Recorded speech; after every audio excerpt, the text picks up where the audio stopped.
नमस्कार, मैं हूं आपके साथ पूर्णिमा मिश्रा। हमारे खास प्रोग्राम क्या कहते हैं नरेंद्र मोदी में आज आपको सुनवाएंगे पीएम मोदी का वो ऐतिहासिक भाषण जो उन्होंने 18 मार्च 2012 को महाराष्ट्र के पुणे में दिया।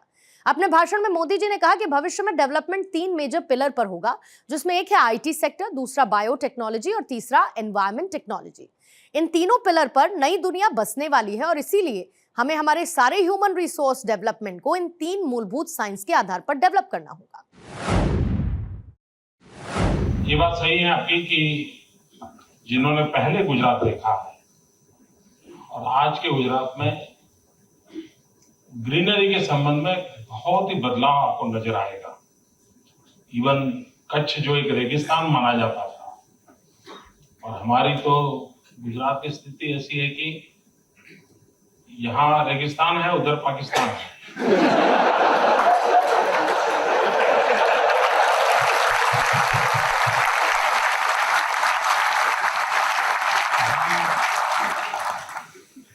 आज आपको हैरानी होगी जान के दोस्तों कि कच्छ जिसकी पहचान रेगिस्तान, आज हम वहां से मैंगो एक्सपोर्ट करते हैं कच्छ से।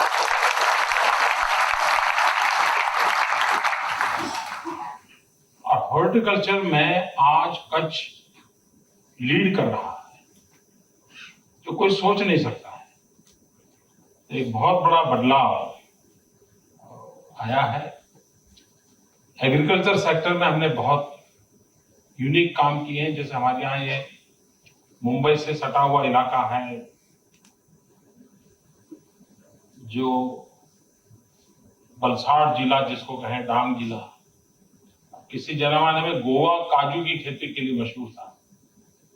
आज हम उतने ही काजू यहाँ ट्राइबल बेल्ट में हमारे ट्राइबल फार्मर पैदा करते हैं। अगर आज यूरोप के किसी देश में आप सब्जी खाते हैं और उसमें भी अगर भिंडी की सब्जी खाते हैं, यूरोप का कहीं पर भी, तो आप विश्वास कीजिए वो गुजरात से गई है।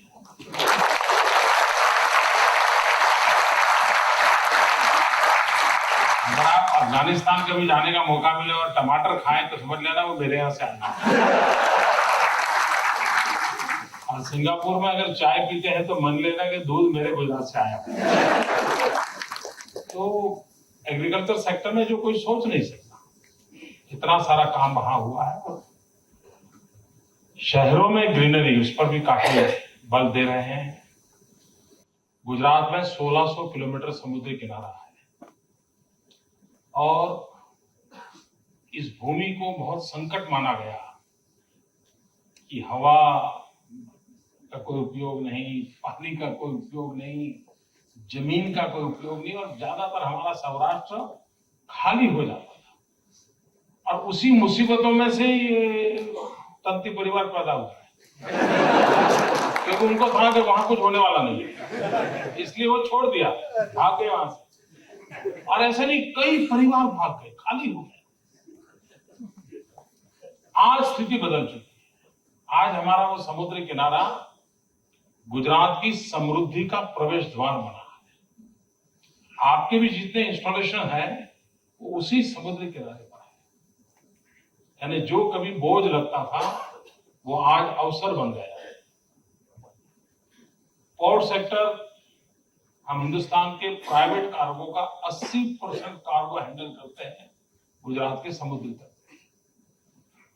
अब धीरे धीरे हम टूरिज्म पर बढ़ावा दे रहे हैं। Gujaratis are best tourist. आप कहीं पर भी जाइए, आपको केम छो बोलने वाला मिलेगा।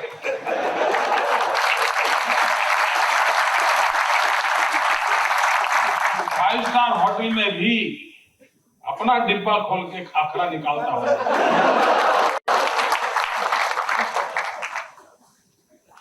लेकिन Gujarat was never a tourist destination. गिर के लायन, गांधी, सोमनाथ, द्वारका, कच्छ का रण, समुद्र किनारा सब होने के बाद भी उस दिशा में कभी प्रयास नहीं हुआ। पिछले कुछ समय से हम कोशिश कर रहे हैं और श्री अमिताभ बच्चन जी आपके घर आकर के बार बार कहते हैं कुछ तो दिन तैयार हो जाओ, और उसका नतीजा ये हुआ है कि हमारा टूरिज्म सेक्टर इन दोनों 40% ग्रोथ है। बिगिनिंग है इसलिए होना, लेकिन आगे चल के बहुत ग्रो करेगा ऐसा मेरा विश्वास है। गिर लायन की तरफ एक बहुत बड़ा आकर्षण हुआ है। उस क्षेत्र में काफी नया इंफ्रास्ट्रक्चर आ रहा है, बहुत बड़े होटल चेन्स आ रहे हैं, तो एक अपने आप में एक अच्छा नया क्षेत्र गुजरात में विकसित हो रहा है। और ये समुद्री किनारा हमें उसी प्रकार से हमें गोघा दहेज फेरी सर्विस शुरू कर रहे हैं, और आगे चल के समुद्री किनारे से हम ट्रांसपोर्टेशन को बढ़ावा देना चाहते हैं, ताकि वो भी एक प्रकार से कार्बन न्यूट्रल मूवमेंट को बल देने वाली बात है जो हम करना चाहते हैं। आपने शांघाई वगैरह सुना है कि शांघाई ऐसा शांघाई वैसा, हर कोई शांघाई की बात करता है। डबल देन द शांघाई, उस साइज का हमारा धौलेरा स्पेशल इन्वेस्टमेंट रीजन बन रहा है, हमारा गिफ्ट सिटी नया जो बन रहा है, और new Gujarat with in Gujarat, एक पूरा हम नया कंसेप्ट लेकर के काम कर रहे हैं। दूसरा, जैसे न्यूयॉर्क न्यू जर्सी की चर्चा होती है, तो वैसे हम ट्विन सिटी कंसेप्ट को डेवलप कर रहे हैं। जैसे सुरेंद्रनगर वढवान है, अहमदाबाद गांधीनगर है, सूरत नवसारी है, बड़ौदा हालोल है, भुज माधापर है, यानी एक ट्विन सिटी कंसेप्ट को लेकर के चलते तो दो शहरों के बीच का जो नया एक शहर बनेगा, तो काफी यानी बहुत ही एग्रेसिवली हम उस दिशा में काम कर रहे हैं। और हो सकता है कि बिल्कुल 21वीं सदी के आधुनिक शहरों का जन्म वहां होगा, और हमें इस बात का गर्व है कि 5000 साल पुराना एक प्लान अर्बन डेवलपमेंट का मॉडल अगर कोई है तो धौलावीरा है। तो उसी कड़ी में 5000 साल से लेकर के आज तक का डेवलपमेंट का मॉडल एक पूरा लिंक करते हुए हम बनाने की दिशा में आगे बढ़ रहे हैं। कल मैं लवासा देखने गया था, उसके पीछे मेरा एक रीजन वही था, वो भी मेरा स्टडी टूर था। कल 2-3 घंटे में वहां था, तो हम उसी अनेक ऐसे चीजें हैं जिसको हम करने की दिशा में काम कर रहे हैं। और ये बात सही है कि हमने अच्छा, तो सिटी के मॉडल भी कुछ अलग होंगे, अब नए जो होंगे। जैसे हमारे यहाँ एक नगर में क्लस्टर हुआ करते थे सदियों पहले, कि एक ही प्रकार की इकोनॉमिकल एक्टिविटी करने वाले लोग एक मोहल्ले में रहते थे। अगर मोची होंगे तो सब एक साथ रहते थे, कुम्हार थे तो एक साथ रहते थे, और वो एक प्रकार से क्लस्टर कंसेप्ट था इकोनॉमी का क्लस्टर का, क्योंकि पास पास में एक ही प्रकार के काम में एक दूसरे को पूरक करते थे। अब नया जो मॉडल बन रहा है वो एक ही प्रकार की एक्टिविटी के शहर बनेंगे। जैसे हमारा गिफ्ट सिटी बन रहा है तो टोटल फाइनेंशियल एक्टिविटी का शहर होगा, हमारे धोलेरा बन रहा है तो टोटली मैन्युफैक्चरिंग सेक्टर का शहर होगा, नॉलेज सिटी होंगे, हेल्थ सिटी होंगे, स्पोर्ट्स सिटी होंगे।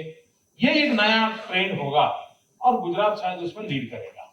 और नॉट ओनली दैट, हमारा एक कल्चरल प्रोजेक्ट बन रहा है, दुनिया का सबसे बड़ा man made speed water lake हम बना रहे हैं, दुनिया का सबसे बड़ा, और समुद्र के अंदर एक 64 किलोमीटर लॉन्ग हम बड़ा डैम बनाने जा रहे हैं।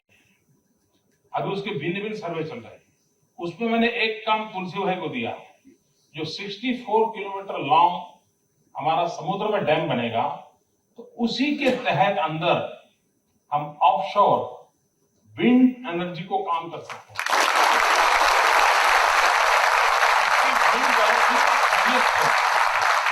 समुद्र के अंदर हाईएस्ट लेवल होगा आपके प्लांट की साइज के हिसाब से। एक बहुत बड़ा काम हम उस दिशा में भी कर रहे हैं। अभी फ्रांस ने कुछ नई टेक्नोलॉजी टाइडल एनर्जी के लिए शुरू किया है रिसर्च। मैंने उसके प्रेजेंटेशन देखे हैं, मैंने उनके आग्रह किया है तो एक पायलट प्रोजेक्ट मेरे यहाँ करे। लेकिन अब मुझे सोचना यह है कि हिंदुस्तान के भविष्य के लिए सामुद्रिक व्यापार में गुजरात लीड करेगा, क्योंकि हमारा पूरा हिंटरलैंड, पूरा नॉर्दर्न बेल्ट जो है, उसका नजदीक का अगर कोई पोर्ट सेक्टर है तो गुजरात है। और सबसे बड़ा एक्टिविटी चलने वाली है। तो मेरा सामुद्रिक ट्रैफिक बहुत होगा। अगर मेरे वेसल्स इतने हजारों के तादाद में आते हैं आज से 20 साल बाद, 25 साल बाद, तो वहां टाइडल प्रोजेक्ट कहीं उसके लिए रुकावट ना बन जाए। तो मेरी पहली प्रायोरिटी है पूरे भारत के व्यापार के उपयोगी सी रूट का बिजनेस को डेवलप करना, और उसमें अगर जगह बचेगी then we will give a chance to the tidal energy. तो ये सोच है मेरी, मोटी मोटी सोच है, कोई मैं बड़ा एक्सपर्ट नहीं हूं इस दिशा में। आप जैसे एक्सपर्ट की मदद लूंगा इसमें करते समय। हमने आने वाले दिनों में ह्यूमन रिसोर्स डेवलपमेंट पर बहुत जोर देना पड़ेगा, हम एग्री विथ यू। और हमारी जो ट्रेडिशनल पद्धतियां हैं उससे काम चलने वाला नहीं है, हमें फ्यूचरिस्टिक विजन के साथ करना होगा, और उस दिशा में गुजरात इन दिनों काम कर रहा है। और मैं मानता हूं भविष्य का डेवलपमेंट के 3 मेजर पिलर होने वाले। एक आईटी जिससे हम परिचित हैं, दूसरा बीटी बायोटेक्नोलॉजी जेनेटिक साइंस, और तीसरा ET environment technology. IT, BT and ET, in 3 pillar पर नई दुनिया बसने वाली है, और इसलिए हमारे सारे ह्यूमन रिसोर्स डेवलपमेंट को इन 3 मूलभूत साइंस के आधार पर हमें डेवलप करना होगा। गुजरात ने उस दिशा में काफी सोचा भी है, और मैं आज आपने सवाल पूछा तो मेरे मन में सुझाव है तुलसी भाई के लिए। एक हम बच्चों के लिए वीडियो बना करके रेगुलरली हर 3 महीने में वीडियो कोर्स कैसे हो, जिससे वो ये कार्बन न्यूट्रल सोसाइटी, लाइफस्टाइल कैसे बदलना, और नेचुरल रिसोर्स को किस प्रकार से यूज करना, व्हाट इज योर रिस्पॉन्सिबिलिटी, इस प्रकार का एक educative campaign through video and internet, ये और सोशल मीडिया हम कर सकते हैं क्या? तो आपके यहाँ से ये करना मुश्किल काम नहीं है। अगर हम ये करें तो मैं समझता हूँ ये ग्रासरूट लेवल पे हम इसको डेवलप कर सकते हैं, लोगों का इससे इंटरेस्ट भी डेवलप होगा। और मित्रों, जब आपने पूछा है कि इस दिशा में कहा, गुजरात ने ये ह्यूमन रिसोर्स डेवलपमेंट की दुनिया में कई नए इनिशिएटिव लिए। अब जैसे मैं जब आया था इस नौकरी पर, तब मेरे यहाँ 11 यूनिवर्सिटी थी, आज 43 यूनिवर्सिटीज।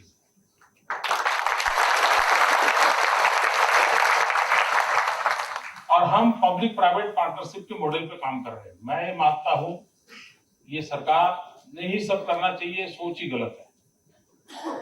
ये सारी मुसीबतों का कारण वही है। तो हमारी कोशिश ये है कि भाई जन सामान्य की शक्ति को जोड़ना, और गुजरात ने ऐसी यूनिवर्सिटीज बनाई है। हमारे देश में मीडिया को तो समय नहीं है क्योंकि उनको बहुत काम रहता है, ऐसी चीजें आप तक नहीं आती होगी, उनके काम के प्रायोरिटी अलग है। जैसे मेरे यहाँ एक forensic science university, we are first in the world जिसने फॉरेंसिक साइंस यूनिवर्सिटी बनाई।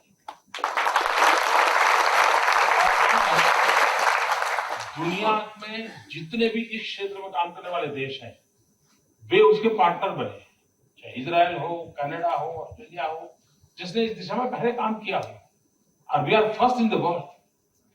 उसी प्रकार से हमने एक रक्षा शक्ति यूनिवर्सिटी बनाई, we are first in India. आज क्या होता है हमारे यहाँ, जिसकी साइज 6 फुट है, जरा दौड़ सकता है तो पुलिसमैन बन जाता है। 6 महीने ट्रेनिंग होती है और उसके हाथ में बंदूक आ जाती है, कानून उसके हाथ में आ जाता है।